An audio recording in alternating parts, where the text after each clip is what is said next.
they all say the same thing. Wow is exciting in the beginning and boring at the end. Oh my gosh, it got really hard to get people to care and vote. Welcome to the world of governance, right? Do you think that every DAO, every online community should do some sort of stress testing as a game before they actually launch a DAO? Governance doesn't happen on paper. The record of governance, the record on the blockchain, is a representative in your spreadsheet of all of the tiny things that went on behind the scenes. How you see different technologies that are already coming up, whether AI or otherwise, that can make us effectively enhanced participants in governance systems. Whenever I have any free time, I always want to make a game. It's very hard for me to play board games because I get jealous of the people that made them and I want to make them myself. So I always turn jealousy into creativity. Hello, and welcome to Governance Futures, the podcast where we explore the past, present, and future of decentralized governance. I'm Eugene. And I'm Jamila. We just had the pleasure of talking to Amber Case, who is a technologist and startup entrepreneur. And I feel like too many hyphenates to quickly add into a simple introduction. But Jamila, how did you think the conversation with Case went? I honestly, I've heard of Case, Calm Technology. We even met in the past, and I was coming with open mind, and I was actually sure where our conversation would take us. But I really enjoyed it. I've learned so much about cyborg anthropology, and there even some of the things, some of the references that Case was bringing was just so true. We talked about how different people behave in different settings, how you invite people over and some feel more inclined to help out and be Hmm. collaborative, others may not be as collaborative and pretend to not notice dishes in the sink, and all of that. I loved this systematic approach Case has to it, so I really enjoyed it. It was a lot of fun. It felt like we're just getting so much information and so many references, and we were just there to, I think, absorb and take all of that. So I'm very grateful that we had this conversation. But what about you, Eugene? How do you feel?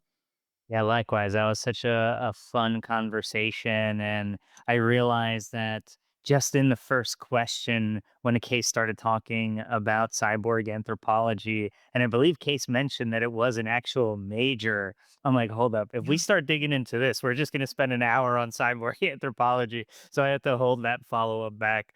Um, but yeah, it was just such a fun conversation. I really appreciate Case's perspective at the intersection of just a lot of different disciplines. And Case has such robust knowledge and always pulls from the historical and the anthropological in ways that just adds such useful context when really trying to grapple with issues. So, yeah, the design element, the game and simulation element, like you mentioned, the cyborg anthropology element, all these were just such fun and different angles to get to talk about governance from. So, yeah, I really enjoyed the conversation overall, as I hope will our listeners. And so please do subscribe, like, and listen wherever you're hearing this. Feel free to share with a friend. Feel free to reach out to us if you want to chat about anything.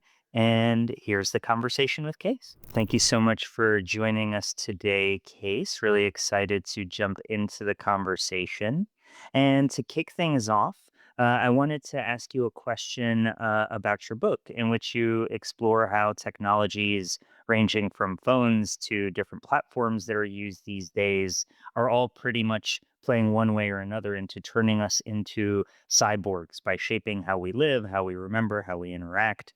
And, given we're a governance podcast, we want to extend that lens to the world of governance and start the conversation by seeing, how you think our cyborg selves, so to put it, are reshaping participation, accountability, and legitimacy in online communities and DAOs. Sure. So, my first book is called An Illustrated Dictionary of Cyborg Anthropology. It came out of a wiki that I started in 2010 that someone installed for me as a birthday present. And I started writing these pages and really talking about different kinds of words. So, some of the words were like panic architecture when there's too much stuff that's happening in your life, or like the idea of, I'm just looking at a couple of these things, like diminished reality instead of augmented reality, where you make an augmented reality heads-up display that cancels out the reality you don't wanna see, based on Steve Mann's iTap heads-up display wearable, so he could say, "I don't wanna see advertising. I'm gonna detect ads and billboards, cancel them out, and put my own research papers that I'm reading on them so I can read research papers while I'm walking down the street and use this one-handed keyboard to type to people." And I was just really, really interested in college when I took my degree in cyborg anthropology and sociology, that this was even a field. So cyborg anthropology is the study of the interaction between humans and technology, how technology affects culture. It's also it's been midwifed into existence by my professor Deborah Heath at Lewis and Clark College. She's a very interesting person who studies things like biodynamic wine and foie gras. And she also was one of two researchers on the Human Genome Project, looking at networks of science and information and how those flowed. Cyborg anthropology came out in 1993, I believe, as a subsection of the anthropology of science. The term cyborg is not RoboCop or Terminator. It actually comes from a 1960 paper on space travel, in which the definition goes exogenous components are added to organisms to adapt to new ambient spaces, which in clear language is any any living creature that adds something to themselves in order to do something differently is a cyborg. So it doesn't need to be permanently attached, installed into your brain. Anyone who puts on a pair of flippers to go into the ocean or a pair of glasses to see better is a type of cyborg. You would call someone wearing glasses a restorative cyborg. You would call someone with a heads up display that can see infrared an enhanced cyborg because it's enhanced over the norm line. And the definition, it was about space travel. It was, here you're going to put on the spacesuit to go into a new ambient space, literally space, to be able to be okay and adapt. You can look at animals using tools. You can look at horses with saddles. There's all sorts of different shapes and systems that could consider cyborg. Someone with an insulin pump might be a higher tech cyborg than someone who's wearing a hat to go outside to protect themselves from the sun. So I was really interested in that. Also, a lot of these terms, I was originally putting them on a wiki, and usually in wiki, if you look at the software wiki itself, if you're not familiar, everyone's used Wikipedia. The software behind Wikipedia is called MediaWiki. MediaWiki came out of the very first wiki, c2.org, made by Ward Cunningham, who also helped make the Agile Manifesto. He started Wiki as a way for him and his friends to make an online decentralized study group for Christopher Alexander's A Pattern Language, which is a book all about how to make shared spaces, how to make group houses, how to make sure people don't go crazy around each other, and how to make human scale design. So it's a beautiful thing that in their study group, they created this software to help them study, and in doing so, make something that was very similar to both Christopher Alexander and the Tao Te Ching. The reason why it's the Tao Te Ching is one of my favorite translations of the Tao Te Ching is by this person named Peter Murrell. So when I first met Ward Cunningham on Wiki Wednesday in Portland, Oregon in like 2008, which happened to be my birthday, and I thought for my birthday present, as I told the audience, I would like to meet Ward Cunningham because I love wikis. And he sat down with me for 2.5 or 3 hours and just answered every single question. I showed him the software I had installed, and he showed me that Wiki is interesting because on a blog, your blog comments tend to go to seed, as in there's a lot of spam or the blog kind of goes old over time. But on a wiki, every error page is an opportunity. So every time you create a page, it's red, and you click on it and it says, there's no text in this page. Do you want to make it? And so you end up having these beautiful, resilient communities that build, and then you also have a bunch of communities that just read. So it's a it's fantastic. I have my own wiki. It's got about 3 million views. It's got about over 1,000 articles that I've handwritten, and I've been keeping this thing alive for a long time as kind of a knowledge garden. Now, out of that, these weird terms that I wrote down, I worked with an illustrator and we produced this dictionary of cyborg anthropology. So along the way, I started going to Wiki conferences. There was a thing called Recent Changes that's a tab in Wikipedia where you can look at recent changes on articles, especially an article like, let's say, Michael Jackson on the day he died is going to have a lot of edits. Everybody wants to be the first person to change the Wikipedia article. If you're a Wiki nerd like me, heck yeah, that would be fun. So you need to look, you can look at the recent changes. There's also edit history, so you can see who made the changes, what IP address they're in, what's their user account, what changes they made, and you can also reverse and roll back. So for trolled pages or very difficult pages that might be controversial, you're going to be able to have wiki admins either be able to lock the page for some time or even write bots that can go in and help. So if you look at the insides of MediaWiki and Meta Wikipedia and all of these things, there's an incredibly well-made set of governance. And even with my own single member Wikipedia install, MediaWiki install, I was putting categories on pages that said draft and unfinished and finished, and using that to work with the illustrator and the editor to produce the book. It made the process very beautiful. So I think about this a lot because, going to Recent Changes camp, a camp just for a tab in Wikipedia was incredible because behind the scenes to bring something like Wikipedia to life, there is a lot of governance. So I was really interested in writing that book to, in a sense, make the invisible visible as we were transitioning out of a more analog or very much like a transmissive media era where the information is being delivered to you via television or a read write era into social media where we have a kind of containership for our soul or a template itself that we're filling in and there's kind of some database game of plus one like and plus one follower.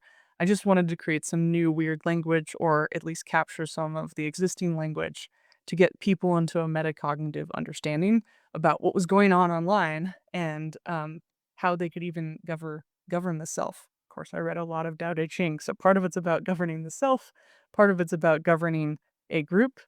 But on the other hand, being able to present that self in everyday life. There's Irving Goffman's presentation of self in everyday life. There's also presentation of self in digital life.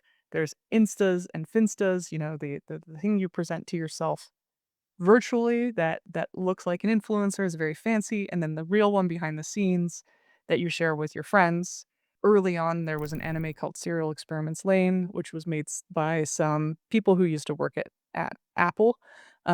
They actually talked about here's this girl who's, I think, about 14 years old with some mousy hair. She's extremely shy, and yet she becomes bigger online than she is in real life. And so this was really Yeah, interesting to look at that. And then this term that I found called hyper-sigil, which is this idea that you can make something outside of yourself, and that extended identity can then manage and influence your primary identity. So this is for the sure. idea of where this came from. And Yeah. one more thing that maybe you could put at the beginning is the term wiki actually comes from a Hawaiian term for quick.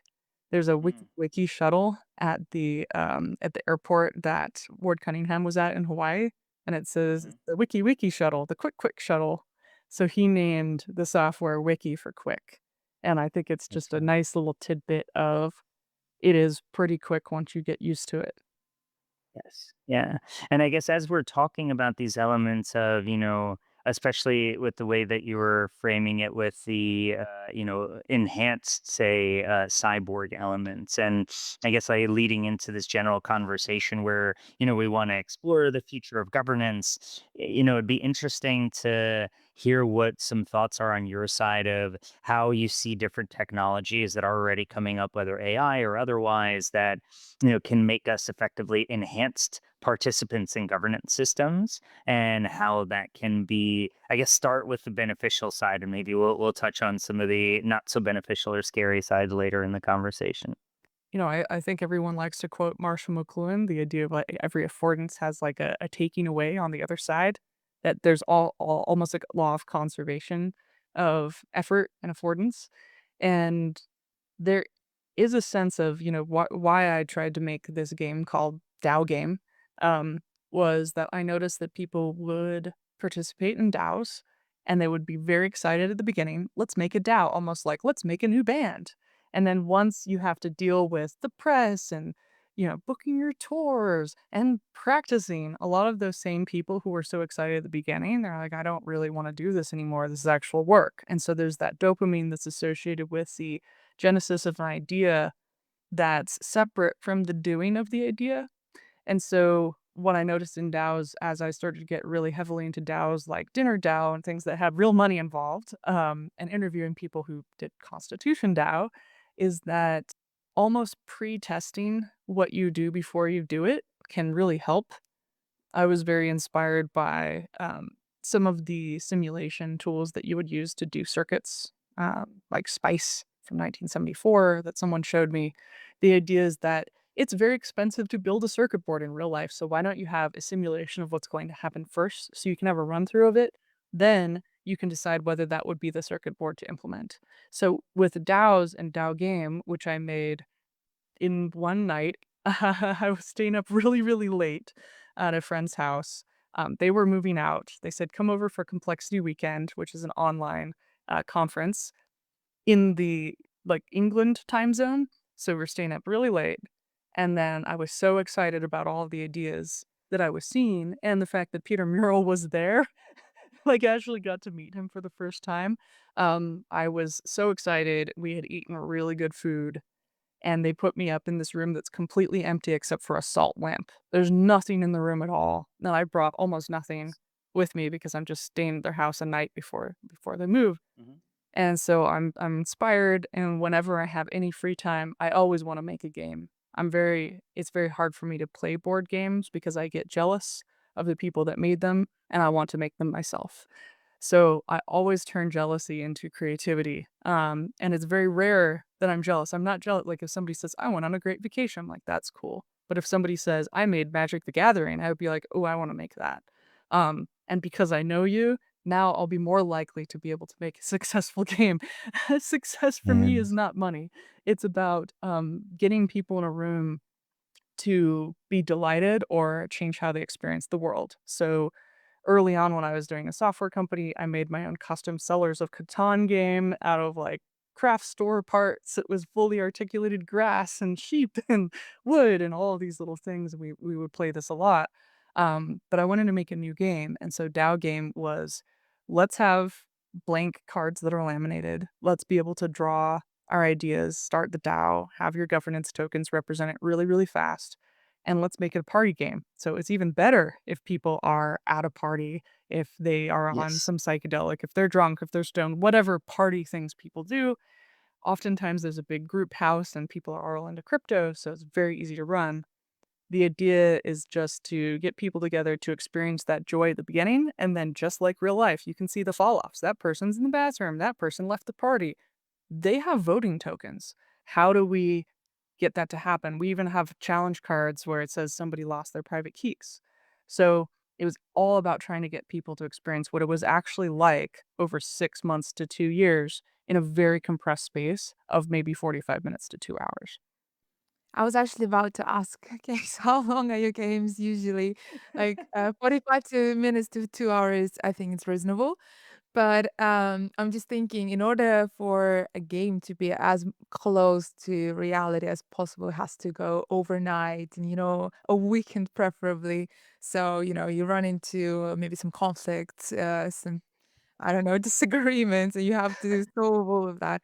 Have you had any of like interesting cases where the game went in completely different direction, which you didn't expect it? No, oddly, every single time it's been played, the same thing has happened again and again and again, no matter who the people are and what their backgrounds are. So I can take someone who's never been part of a DAO. I can take people who have been part of a co-op. I can take super creative people and super uncreative people. At the end of the game, they all say the same thing. Wow, it was exciting in the beginning and boring at the end. Oh my gosh, it got really hard to get people to care and vote. Welcome to the world of governance, right? Yes. And Do you think that every DAO, every like online community should do some sort of stress testing as a game before they actually launch a DAO? So what Absolutely. are those? Yeah. Does it actually like it's just 2 hours is enough to kind of bring people back to reality to sober up and be like it's actually not as easy as it may sound. Absolutely, yeah. 2 hours is definitely sufficient because 45 minutes in, you can already see what's going to happen. Um, Governance is a marathon. It's difficult, and I love Eric Alston's paper, pre-conflict as governance. You want to pre-conflict and get things out. Um, uh, Kirsten McLean, who's Master Chief in the Coast Guard and Zargum's partner, who, I lived in the group house with Zargum and everybody for a long time. I would always interview her about, you were running the Leadership Academy. What are you seeing? And there is a whole method that they use to conflict, and there's a training academy that's, 2 weeks long, where you go through this, and you also go through something very important. Doesn't matter if it's analog or digital, you really need to do it on paper first, is memos. So, every governance proposal, is a also a memo. So, I didn't wanna go into DAOs or governance without experience, so thankfully I had experience being, I think, the second youngest board member of any college in the United States. When I was, I guess, like 26 or 27, I managed I think it was like $350 million endowment or something ridiculous. I served on the board for 3 years with old money people, learned a lot, and, tried to make the best decisions I could with the information that I had. But I noticed a lot of different things. I mean, I noticed first off that governance doesn't happen on paper. The record of governance, the record on the blockchain is a representative in your spreadsheet of all of the tiny things that went on behind the scenes, and the people that are able to write effective proposals, that are clear, that tell people what to do and gather that information are going to do well. Also, behind the scenes on the phone tree, you might get a call at midnight, "Hey, we're gonna vote this way," right? And it depends on who your allegiances are. You can have a board of 20 people, and 10 of those people think that they're actually voting, but the other 10 have talked about what they're going to do behind the scenes for the last 6 months, and they're all working in unison. So you can have different levels of understanding and information, and I see this on a lot of boards actually, and I've started to interview, people on larger boards and, more exclusive boards that you can have your token hires on a board that feel like they're participating, but they're not actually part of the governance because the governance done at a country club. So if you get invited to the country club, congratulations, now you can be part of governance. Or if you're really good at oration and public speaking, like I trained to do, I can be the last one talking and sway the vote. And so it's a completely strange thing. So I think there's a lot to be learned from governance systems that have existed for a long time, whether that's a co-op, grocery store, sororities, fraternities, a 50-year-long hobby train club, a chrysanthemum club, Toastmasters for speaking, competitive speech and debate. There's so many different systems that can be analog or digital. It doesn't really matter if it's digital, but you do need to have a quick way of calling everybody up. So, the stereotype of like Lyndon Johnson, one of the presidents of the United States, having so many phones everywhere is important because you do need to have a fast way of getting in touch.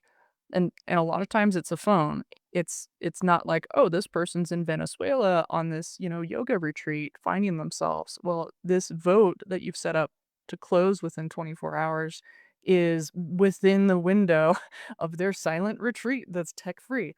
Well, you should have figured that out earlier. Well, that means that you need to be closer to the people that you're voting with. So it's a strange thing. I made this talk called "How to 8 Ways to Hack a DAO," which is that it's really easy to hack them because most people don't have governance experience and they're not super resilient because that's a hard training to be metacognitive as well as voting. And what is it?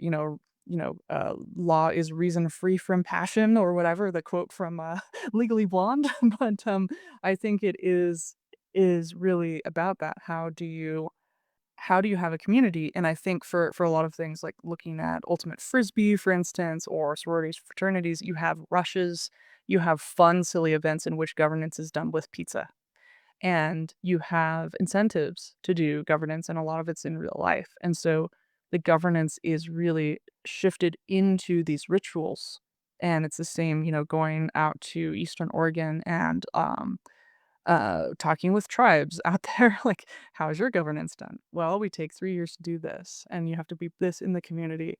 It's not like join our Slack channel and we'll upgrade you to this thing within 2 weeks. It's watch how somebody participates long term and see if they're stable, and then slowly wrap them into the community as they're proving themselves. You can ask GPT about this a lot, like what are some of the hidden aspects of country clubs that people don't talk about? Because there's the overt idea of joining the country club, and then there's the covert idea of joining the country club, which is join and don't sit at a table, sit at the bar. Someone has to tap you for membership, of course, right? You have to be a trusted member of the community, or two people have to vouch you, which I'm seeing a lot of co-living spaces start to do. And then you've got the someone will give you a piece of juicy information, but not too juicy, and that is basically your stain test for cell. Like when you're when you're doing like a cell sample, you're putting a stain to see where it goes in your body. Basically, this is their stain test. So it's here's a little bit of juicy information, but it's not too juicy. Let's see where it goes. They want to see first if you spread it. Two, where does it go? Who are you connected to? And then doing an analog stain test to see who you're connected to in the community. Now, if you go into lower class members of the community, older members of the community, those in bad standing, those in good standing, that's one thing. But two, if you don't share that info, they'll trust you with more and more pieces of information. And a lot of it's longevity. Have you been in the club for 20 years? You know, you shouldn't come in wearing a Rolex on your first day, even if you have one. You should be demure, right? Because you're signaling that you're willing to be part of a collective and participate over time and work within those rules, right? So now there are all sorts of people like, we're going to make everything from scratch. Let's not study the past. It's like, all of the past is the same. It's all the same stuff. It doesn't matter if it's a Republican or Democrat. It's all about humans and how they work, and we are collective creatures. So there are structures that are very slow moving structures for a reason, and I am finding a lot of people from scratch who are governance scholars who are first not studying country clubs and sororities, and two, rediscovering all of the things that work. Not to dig on anybody, this stuff is exciting. It's just there's oftentimes these kind of classic things that don't change. And as an anthropologist, I don't care who's doing it, what group it is. I want to know, is there some general principles that are the same no matter what community you're part of as a human thing? And then can we also look at animals? you know, is there some general framework that works? And is of course why, me and everybody else loves, Eleanor Ostrom and graduated distinctions and all of these things, because you're really looking at like cybernetics, and you're really looking at governance, and you're looking at economics. And she's such a silly, fun person, or was, that you can really see how excited she is about it, and how fun it is for her. There was a conference, the Eleanor Ostrom conference, that I went to last year, and the librarians got really excited. They said, "Come to the basement of the library. We have like, 27 of her, however many boxes, 500 boxes. We found some cool stuff." So I read her paper that she wrote, I think she was 9 years old, about water and water rights. And it just went like this: another cool thing about water and how people deal with water, and another cool thing about water. And it's super articulate. She's just nerding out about water.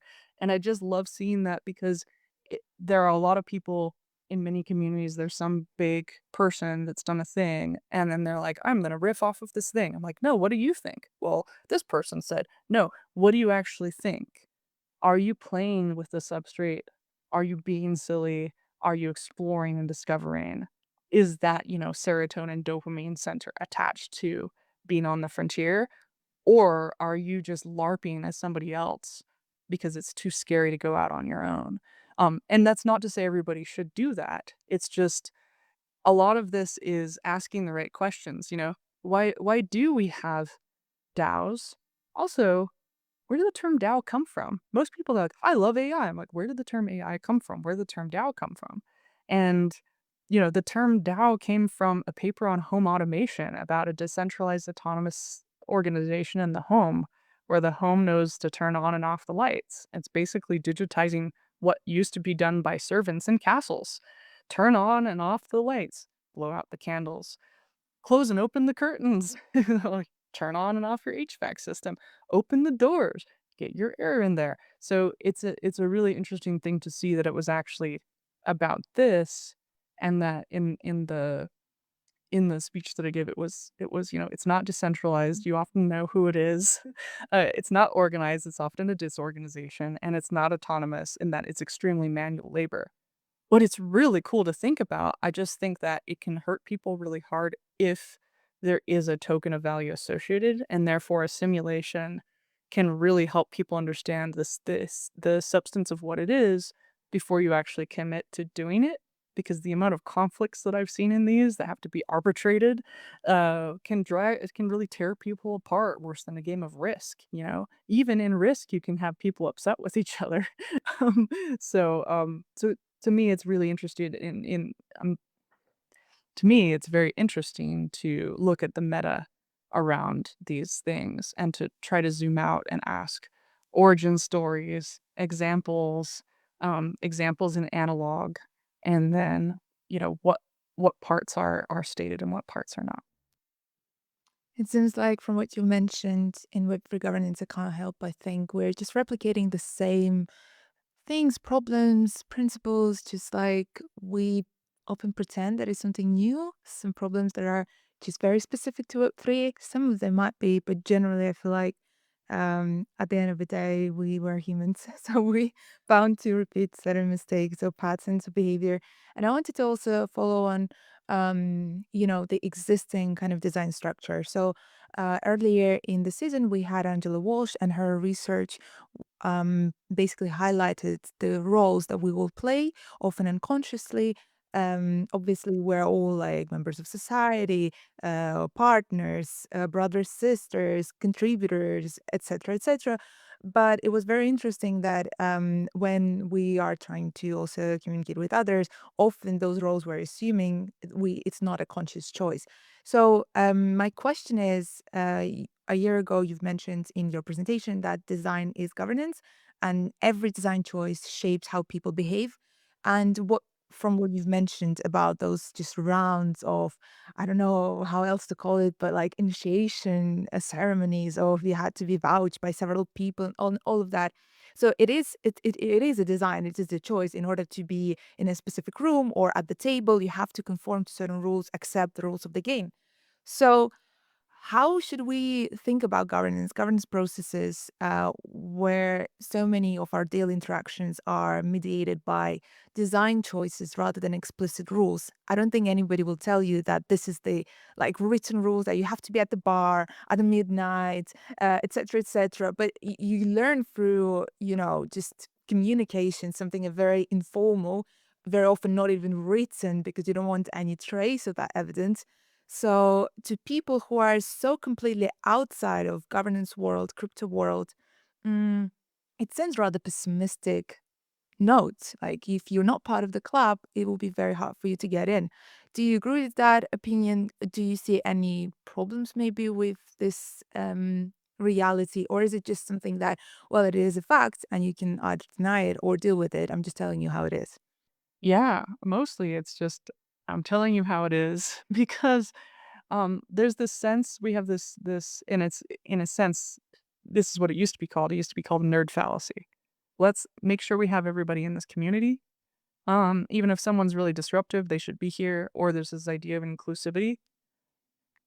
Inclusivity and inclusive design, the definition I like of it is, just in the United States, 21 million people have some sort of temporary, permanent, or situational disability, like you can't hear because you're in a loud airport, or you only have one hand because you have a kid in one hand, or you don't have an arm, right? It's some temporary, situational, and permanent. But the idea of inclusive design that I like from like a calm technology perspective is that you don't need to be super awake to use your home automation system. It's just a light switch that you can slap on the wall because you don't see it because it's dark, so temporary blindness.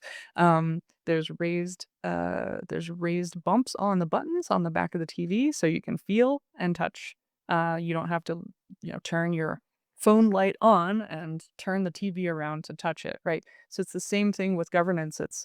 It needs to be, if you have a huge long running group, wait, the chrysanthemum club, there's no one that comes into the group and says, like, "I can't stand that we're using this type of chrysanthemum. We need to use this other type of chrysanthemum. Everybody should use that."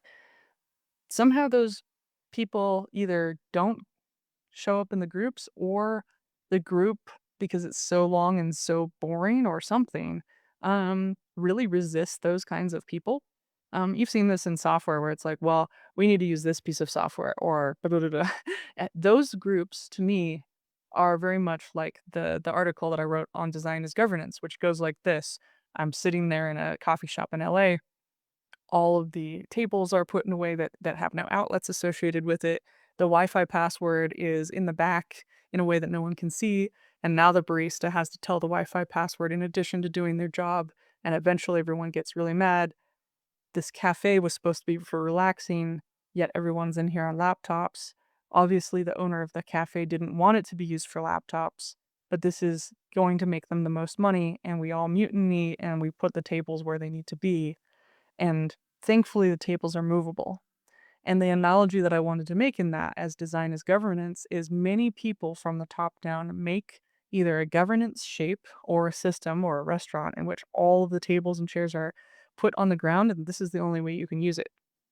And that system, while it works for some cases, like McDonald's, for instance, um, it doesn't work well for many other spaces. So you can't do that in a country club, for instance, because you need to be able to have a gala and a wedding and your fundraiser and all the other things that you do. But a country club is a DAO. As much as we don't want to say that, it's one of the best examples of a DAO. Now, you could say everyone is welcome to this DAO, and then you let everybody in, and then you need everybody's phone number. You need somebody's on Telegram, somebody's on WhatsApp, somebody's on Discord, somebody's on Slack, somebody's on Blue Sky, somebody's on, MAGA Social. Somebody, it's like, what? Where are they? And it's super decentralized. It's not that the people are decentralized, it's that their communication methods are decentralized. And it's very difficult. So, um, look at, how a country club, for instance, like handles funds and treasury over time. Now, is it inclusive? No, it is exclusive. Are DAOs inclusive or exclusive? Well, you kind of need to know what a DAO is. Like, it's just the term is very strange. It's, all the group houses that I know that say they're inclusive group houses, we're inclusive as long as you check these boxes. So we're inclusive as long as you say the word inclusive. It's not, and that sounds like a dig. It's not. It's more like if you have this particular kind of upper middle class speech, you can join this group. Or if you are part of this workhouse because you're a field laborer, then you can have this bed for 8 hours, and the minute you get up, somebody else is going to take that bed because we have a trailer and we're going to put 15 people in it. So we're going to have shifts. Now that system has a pressure on it, time pressure, and there's governance inherently associated in that system, right? So it's a hard thing to really articulate, I think I got the design as governance part, but it's really hard to get people to understand this as a continuum, instead of it being disjointed. Well, because it's not on blockchain, because it's not part of an official DAO, it can't possibly be digital governance, but it's all governance. And when one group makes decisions for another, that's design as governance. When you're building the system yourself, there's design as governance. And I think we need to really look at entropy. Um, I don't know if you've read this, the idea of into the cool and Gaia theory. Of course, we have to call it a different name because Gaia doesn't make sense. But the idea of the second law of thermodynamics, that everything goes into the cool. So you have the sun on a planet and there's no atmosphere, it dissipates really fast. Or it's really hot or really cold, but it's Whereas with Earth, you have the trees and the canopy in the Amazon in the Amazon 50 years ago that has this cloud forest, and in South America you have this beautiful cloud forest, and it's a gradient softener. It takes the gradient, that sharp gradient of the sun, and um, diffuses it in a way that that energy can be changed to different sources. So the idea is, humans and trees and all these things came about as gradient softeners as a way of like reducing that thought law of thermodynamics where everything goes into the cool. They're just making it slower for energy to go into the cool. So I think of things Yeah. as people are trying to do things like live in a group house, and they're naturally going into entropy and making things messy. And so a really good governance model incentivizes people to reduce that entropy and to do nice things like clean the dishes or care for the space, or those rituals about saving a little bit of money in a community pot that trusted members can then use to do group activities. These are all, OG DAOs, and Yeah. they're really interesting. And I wanted to kind of double click on a point that you're bringing up there, in terms of this element of the realities of inclusion or exclusion, and kind of the importance of, just factoring that in, factoring conflict in, right? Of not treating these things as unwanted things or like the taboo topics that we shouldn't talk about. But, I kind of like framing it when I talk to people about community that if you don't set some kind of boundary on who your community is meant to serve, then you're probably not serving anyone because you can't be everything to everybody. And so it's just going to be a lot of disappointment for a lot of people. And so I guess when taking that kind of design angle into thinking about governance, how do you recommend that people handle these tensions? Because it's not easy to say of like, hey, oh, I want to be exclusive, right? Most of us don't start off with that premise when starting community, but by being inclusive to a very clearly defined set of people, you're inherently being exclusive to those who are not part of that clearly defined set. So yeah, I guess just what are your personal recommendations, whether from the anthropological lens or the design lens? But it's just an emotionally not comfortable thing for a lot of people to go through, especially if it's your first time being responsible for designing and building a community. Yeah, any kind of recommendations there? Yeah, I mean, it's hard to even use the words inclusive and exclusive. I don't ever use them because they're heated. And, words are Sure. aesthetics, and aesthetics is the realm of causality. So if you use different words or just don't use them, there's a lot of people, so there's some really, I would just call them uptight group houses where like I would try to apply to this group house in Portland or even like a bar, and I would come in and it was very obvious that I didn't have the freedom to just chill. Like in Europe, it's like you can chill on the side of the street and drink, I don't drink very much, but, it's nice. And then maybe you could sit on the base of a statue and you can be in a plaza. And if you're really untoward, you're gonna get in trouble. But there's an idea that, you guys are adults and we don't need to put a railing up with a giant sign that says, "Don't go over the railing, you could fall in, there's a lawsuit." So it's a very different, there's this kind of collective understanding that you're going to behave. And because of that, you also have a lot of fun and freedom. Whereas I've seen these very stressful places where it comes in and it's like, here's your chore wheel and you need to do this and da da da. And it's like, but I haven't even gotten here. You're assuming I'm a bad actor just because I've walked in. Whereas the testing is very simple. Hey, let me watch you clean some dishes. Let me see your technique. Oh, okay. And you hang out with them for a day or two and you see if they naturally make things more entropic or if they make things less entropic. Do they clean up after themselves? Do they have good manners? It's not just do they take off the shoes when they come in. It's, I know someone that, we were in a group Which many house. Americans don't. I have personal battle. I come from Russia. We always take off shoes, Yeah. and all my European friends hate me for that. Yeah. And it's just about, if yeah, it's a whole thing, but it's really about seeing if someone is thinking outside of themselves in a considerate space and if they've been raised to improve the environment. Now, that doesn't mean people can't be trained, but just watch natively how someone is doing things.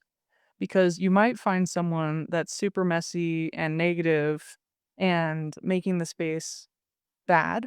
And there's people that come in and very quietly do the very small labor of organizing things or making things nicer. And so for me, the community test is never about someone's ideology. It's about how they act. They can say, "Oh, I agree with this, and let's make this beautiful thing in utopia," meh," and they order online delivery and leave the boxes everywhere and the food rots and they leave their towels and they don't do laundry and they've never done laundry because they've been in a house where they've been coddled so much that all they can think about is ideology because they've lived in an abstract sphere and they've never touched anything for real and they've definitely never lived in a food service environment. Yet they're all about the lower class and helping them lift up while they're actively taking resources away from the lower income people in the community that are actually doing the labor. I don't like that. It's very obvious for me to see when somebody walks in because they talk more than they do. Now, I made a 60-point system to understand whether to invite people to my weirdo conference, which is like, they're Is there like a playful. scoring system? Yeah, it's a scoring system. It Is also there a minimum to get in? yeah, Well, how do you guys is there like a preset of like okay. I love how basically, you were explaining something that is not really quantifiable. It's like more relating to vibes, energy, but then you also turn it into something quantifiable. Like, could you please explain to me how you do that? How do you calculate those scores? sure, it's really easy. It's watch people come over to a group house, and if they're such bad guests that, they send my friend to the hospital, because he has a difficult immune system and weird stuff, weird entropy and trash and stuff can do that. Then, find out what they're doing versus somebody else. Someone else might stay at the house for a month or two and we forget that they're there, or they're just so awesome that they blend into the house.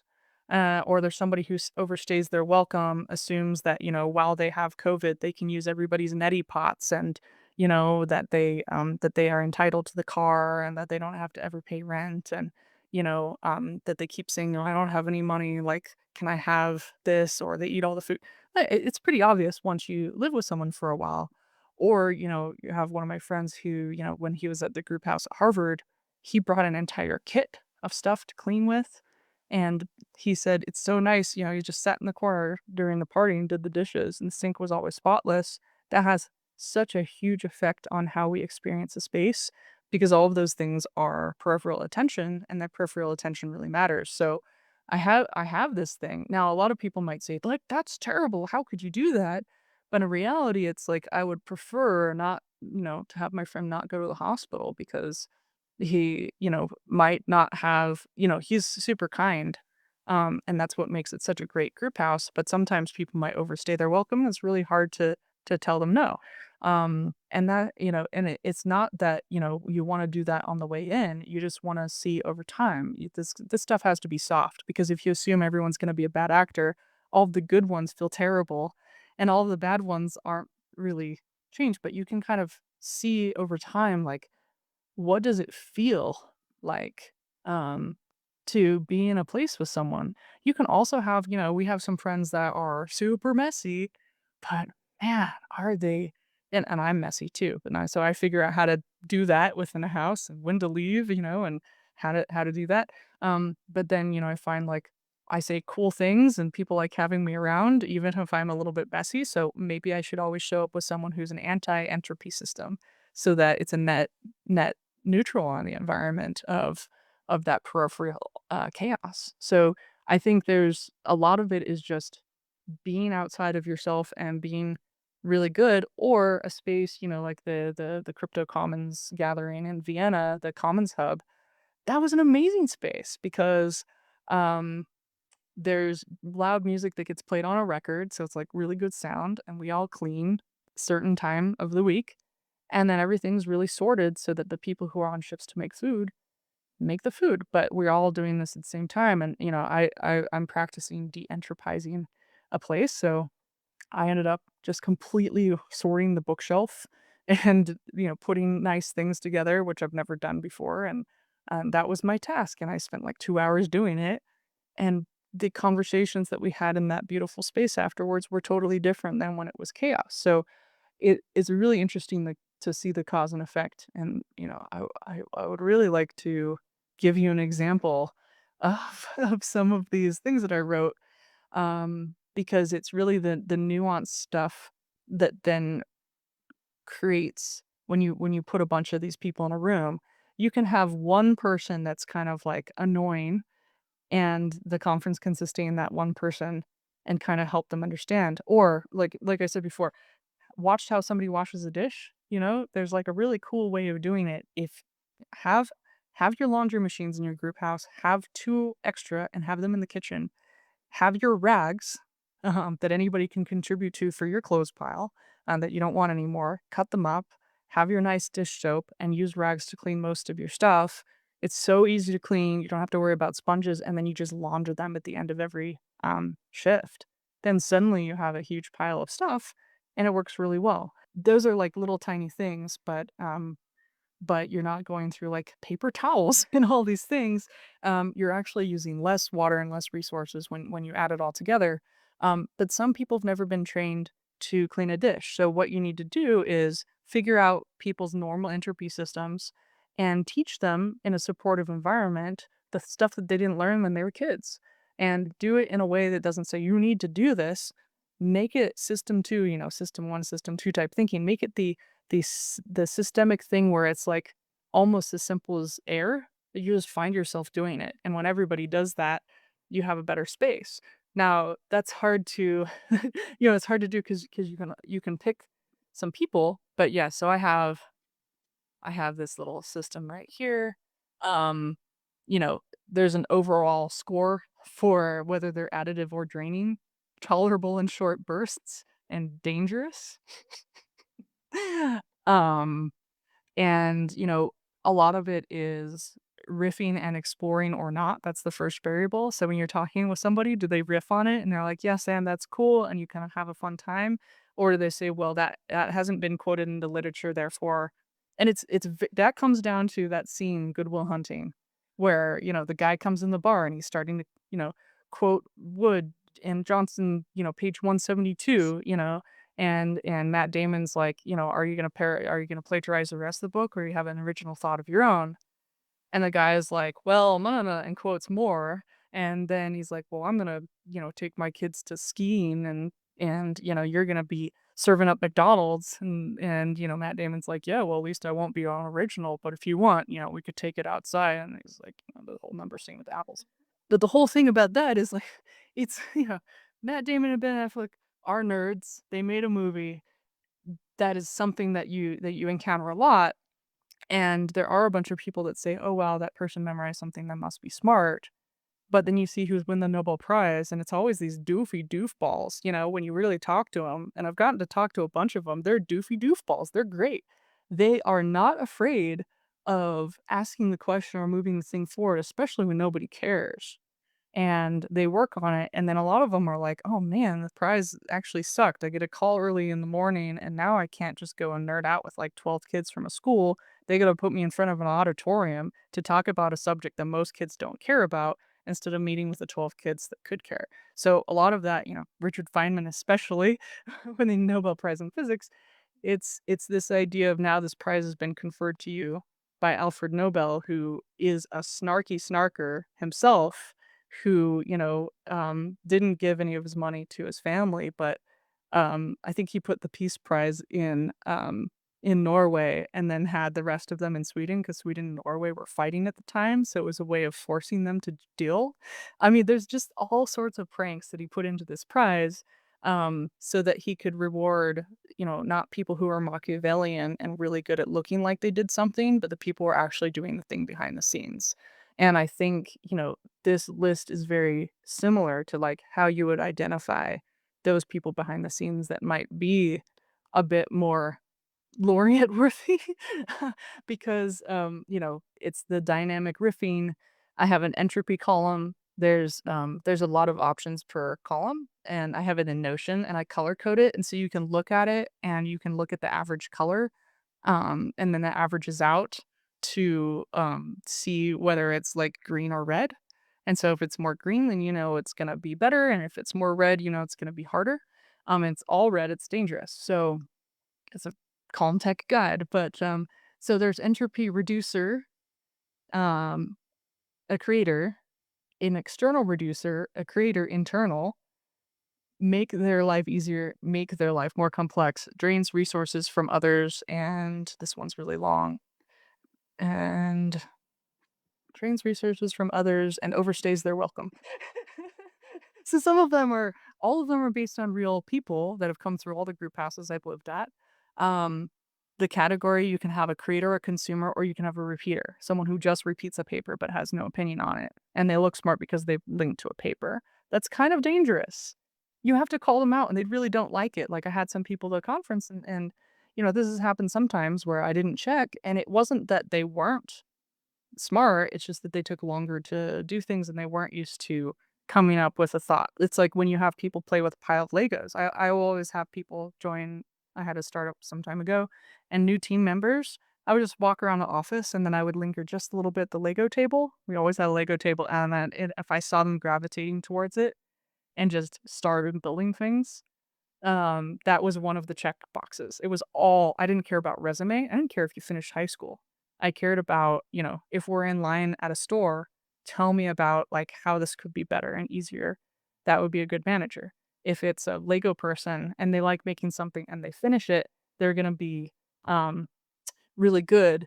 If somebody says, I only care about this new code base that came out, I would remove them from the company within like a week or two. I would get them their dream job at the company that only wrote in that language. And they'd be like, "You removed our best Android developer." And I'd be like, "Yeah, but he wasn't interested in making apps for people. He's interested in exploring this particular language."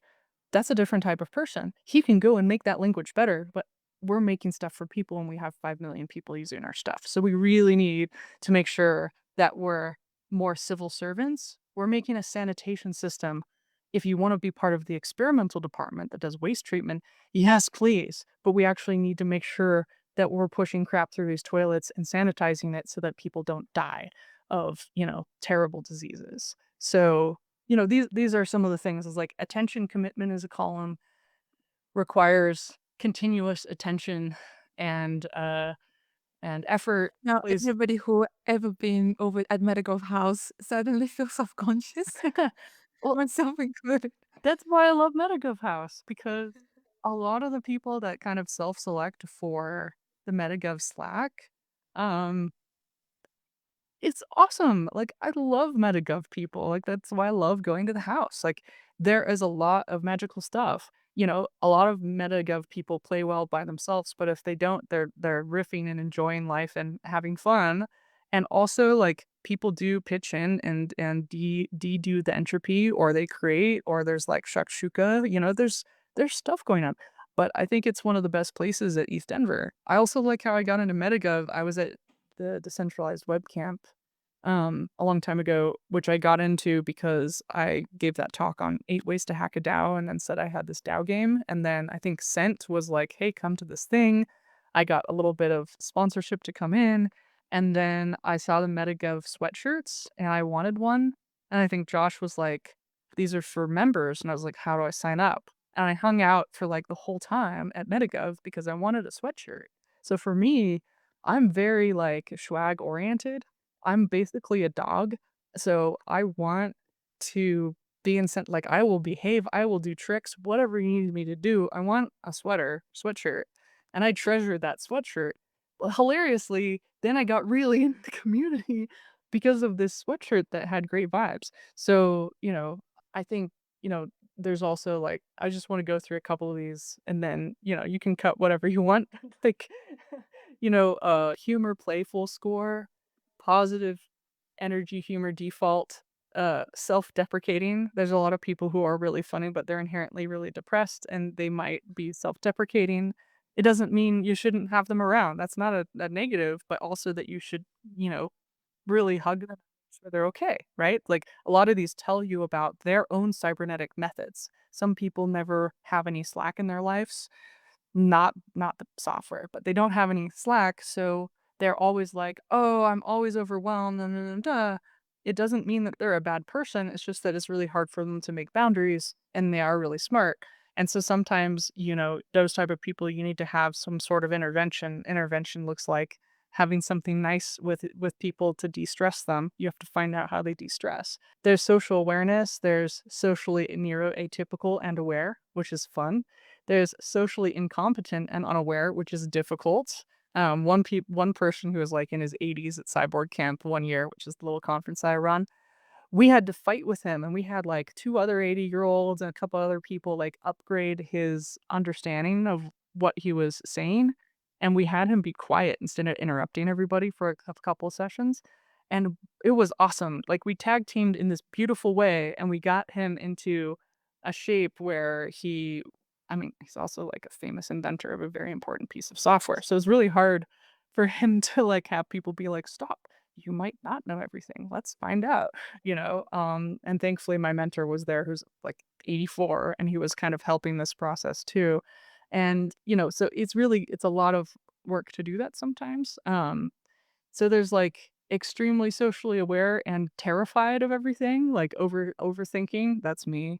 And then there's Machiavellian, where they understand the entire system and exactly how they're going to do things. I try to make Machiavellian type of people try to come to this conference every year. And so I have to filter that out very quickly, or they might show up and then use the information inside the conference to give bad advice to governments or something, and all these things have happened before. There are people around whom uh, you forget about your phone, which is a very specific one. It's get inspired, want to be on your phone because you're bored. Get inspired to take notes on your phone. Want to warn others about. Want to be outside or pay attention to. Um, get inspired to take notes on paper and make things out of clay around. I mean, these are very nuanced things, but they're all very, like relational style, anxious, insecure, secure, anxious, avoidant, insecure, self-centered, avoidant, anxious, paranoid. But you're talking about like establishing and reinforcing certain like social norms, and I very much agree with you. It's like when you see, for example, hackathon end, and some people are more keen to help out to clean up the space, others just don't.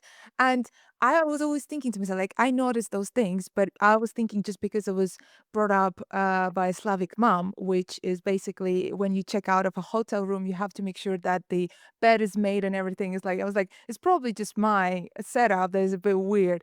Yes.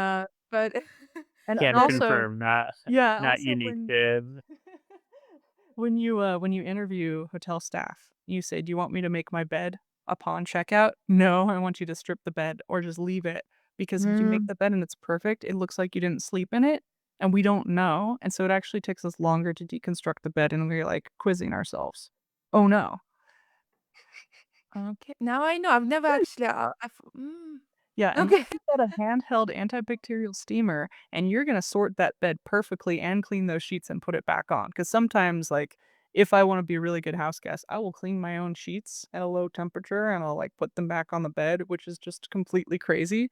But then there are some people, like, who's like, "Hey, didn't tell me this, but, like, likes order, and I should have known that, but I was only, like, 17 or something." Never told me, but it was like the idea maybe like 10 years later, "Hey, when you're sharing my house and you're sleeping in this bed, you know, put the sheets back on the bed when you're out of the bed immediately in the morning so I don't have to deal with looking at your entropy."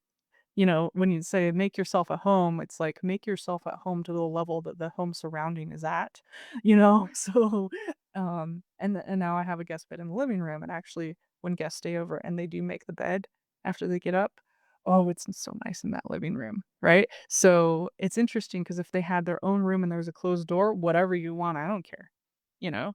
But because I can see it now, I'm noticing like actually, and so it's totally different for different people. But Do you have this feeling, a case that it's just my personal pain, and I sorry, sorry, Eugene. I have a feeling, and now I'm noticing a more positive trend and changing that. But when you were saying all those examples, maybe again, it's just the surrounding I come from. It's usually women who enforce those rules, or like, okay, let's organize, or let's clean up, or let's it's time to bed, or like those things like that. And um I don't know, maybe it's like problem of the maybe community I was in. Now I'm seeing more trends where it actually doesn't matter, and regardless of gender, some people are more keen to help, others are not. But I'm just curious, do you have any observations in that regard?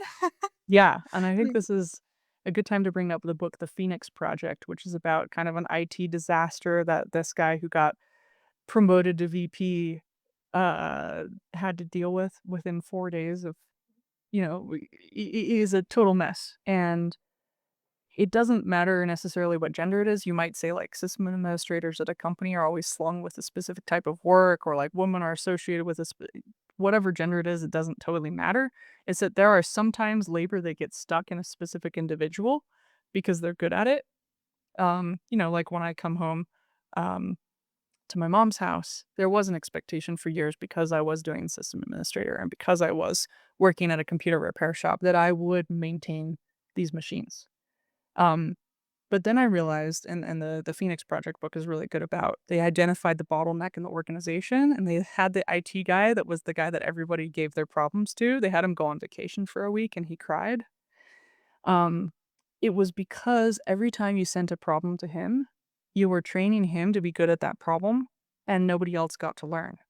Now, everybody else could, over the last 2, 3, 4 years, become pretty good at it, and everybody could have been smarter in the organization. They're actually not making themselves as smart. Now, we can talk about AI. If you give the problem to AI, you're not making yourself as smart either, but that's an exercise of the reader, and there are certain ways to use it and certain ways not to use it. But what was really interesting to see is that, I would watch my dad do this, and it's like, "Oh, I don't know how to use this washer dryer." I'm like, "Bitch, you can build a synthesizer from scratch, and I've had to be your lab tech to do all the soldering." Like, You that can do is it. some smart stuff that you're doing Just right do it. here. Now it's really hard to Yes, I'm very, very sorry. We do have 10 minutes, and you told us that you're gonna leave 5 minutes Mhm, before.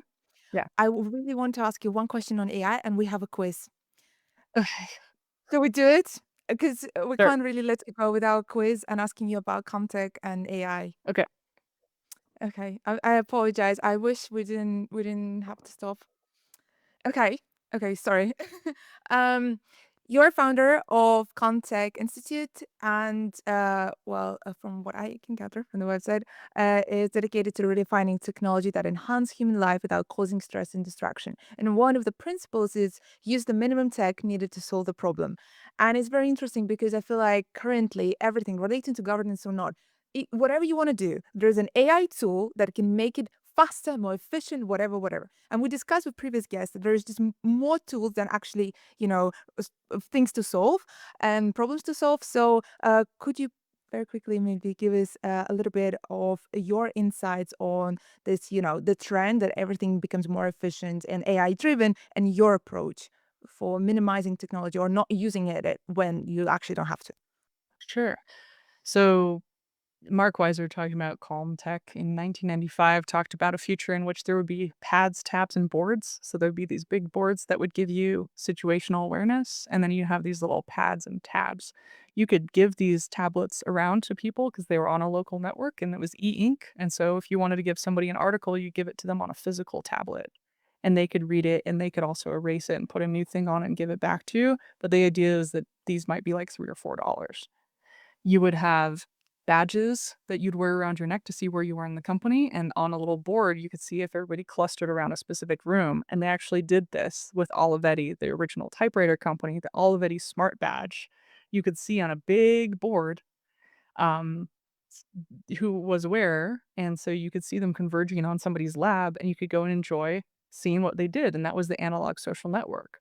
The same with Bell Labs, you had that infinite corridor, and you just walk up and down the corridor and see what people were working on. So the shape of space is also governance, and, the shape of space allows people to move, and people can also influence the shape of space, and all of that is, general theory of relativity, but it's also like how things happen. So like building 20 at MIT, which was very messy, um, that was where a lot of really cool innovations came from because it was chaotic. No, so that's a hard thing. We talked a little bit about labor and cleaning spaces. You can cut most of that out because I didn't get to a satisfactory conclusion and it still doesn't make sense. But it's the idea that that sometimes these messy out of sight spaces that are kind of smelly and grungy outside of the like manicured perfect spaces are where actually the stuff happens. And if you read Richard Feynman's book, Surely You're Joking, Mr. Feynman, one school he went to had a very messy nuclear reactor setup, and the other school had a pristine, perfect one. Guess where all of the really good um, research papers came out of? It wasn't the perfect one. It was the Messy. and you can see institutions become museums of their former selves, and I think that's when it becomes very, very dangerous. Like, I went to Banff Institute in 2009 for artist residency, and it looked like a museum of its former self, and that's why I was depressed because it was no longer messy in a way that you could be an artist and do work. It's So like democracy is messy on the outside, but actually, like, as opposed to totalitarian, authoritarian regime, which is like super perfect and yeah. yeah. So I wanna say a couple more things.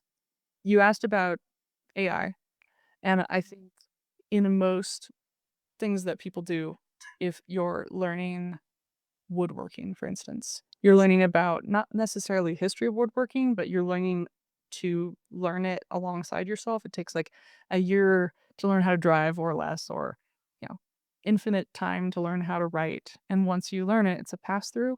A lot of people that say governance is very complicated and are using AI tools have never been part of a functioning governance system. And so they just assume that they can swipe that complexity onto the rug and have it output, but it's almost like somebody on an electrician crew that doesn't really know what they're doing pretending, and they're actually really scared. So a lot of times people who are, at a group house or a group experience, if you turn on the really loud music and everybody cleans, they might not know how to clean. They might not know what they're doing. And so that book, The Phoenix Project, is cool because it talks about if you expect everybody to put it to this one person who's good at it, how do you get that person out of the way, regardless of what their background is, their position, their gender, whatever? These pockets get shoved into specific types of people. So, how do you bring that out? And how do you put people in a situation where they have to learn it and where they actually do it because they're good at it and it feels good? So, how do you take that dopamine and put it into it? Because when I grew up, I didn't know how to cook or clean. I just read books and I did homework. And it was very stressful for me not actually knowing how to do those things. So, who I dated needed to know how to do those things, and it put a lot of labor on them. And so, because I was thinking and writing books, and they need to edit my books and they need to help me do it. And it wasn't that I expected them to do it, but they naturally were good at things, and so they did all those things. And after a while, especially in one of them, I needed to learn how to do it myself, and that was very difficult. So, now it's like I will ask for help after I've tried some avenues and I appreciate the problem. Um, but now I'm getting much more self-sovereign on that part. So I think with AI, it's if you know how to do the thing already, like if you're a good lawyer, it's as good as a junior lawyer sometimes. But instead of helping that junior lawyer and developing them into a senior lawyer, you're putting it into a system that's not the junior lawyer. So the junior lawyer is missing a lot of what they could learn.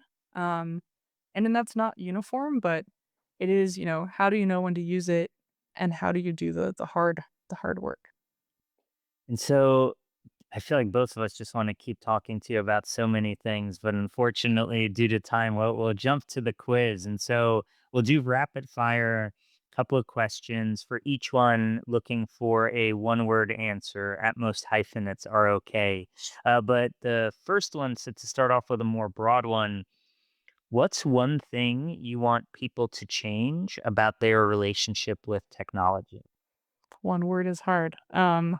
Understand why they're using it and if there was an original process before that they could learn. How can we rework that into a one-word answer? I guess, is it essence kind of of like getting the essence of why people use it in the first place? And Feynman had this issue about, he called it computer disease, where people were trying to make new stuff instead of just using what you have. So Yeah. I would think constraint, Okay. Constraint. Then what's most lacking in governance conversations these days? history, The key to scaling DAOs is, sobriety, and finally, what is the future of governance in one word? the past. Love it. Well, Case, thank you so much for joining. We really love the conversation and appreciate your time. Yeah, Thank you so hooray. Thanks for tuning in.